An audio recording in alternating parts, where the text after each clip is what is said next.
উটের গোস্ত খেলে ওরু ভেঙ্গে যায়। সালাত আদায় বা কুরআন স্পর্শ করতে চাইলে পুনরায় অদু করতে হবে। জাবের বিন শামুরা রাদ হতে বর্ণিত। তিনি বলেন, নবী সাল্লাল্লাহু আলাইহি ওয়াসাল্লাম কে জিজ্ঞেস করা হল, আমরা কি ছাগলের মাংস খেয়ে অদু করব? তিনি বললেন, যদি চাও তো করতে পার।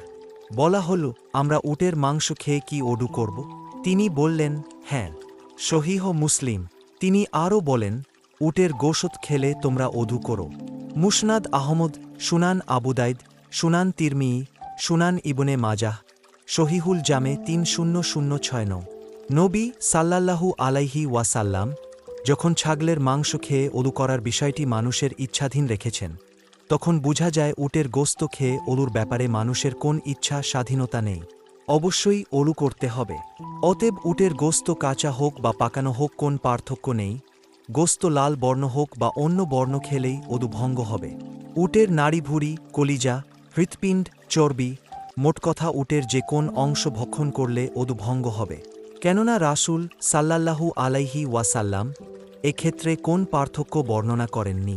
অথচ তিনি জানতেন মানুষ উটের সব অংশ থেকেই খেয়ে থাকে।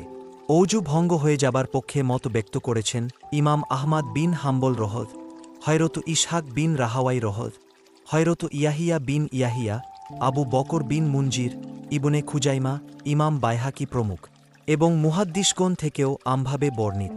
একদল সাহাবা রাজিয়াল্লাহু আনহুম আজমাইন থেকেও তা বর্ণিত। সহিহ মুসলিম, ইমাম নব্বিকৃত ৪৪৮-৪৯।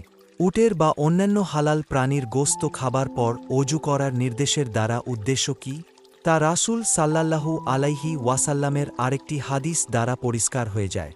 হযরত ইকরাশ রাত থেকে একটি লম্বা হাদিস বর্ণিত হয়েছে, যার শেষের দিকে এসেছে, উটের গোশত খাওয়ার পর অদুর কারণ রাসূল বলেছেন, উট শয়তান থেকে সৃষ্টি হয়েছে। ইবনু মাজাহ ৭৬৯। অন্যত্র তিনি বলেছেন, প্রত্যেক উটের পৃষ্ঠে শয়তান থাকে, সুতরাং তোমরা তাতে আরোহণের সময় বিসমিল্লাহ বল। আহমাদ সহিহ হাদিস ২২৭১। তাই এ বিষয়ে প্রশ্ন উত্থাপন করা কোন মুসলিমের উচিত নয়, কারণ এ বিষয়ে রাসূল এর সুস্পষ্ট নির্দেশনা রয়েছে। মুসলিম মিশকাত ৩০৫।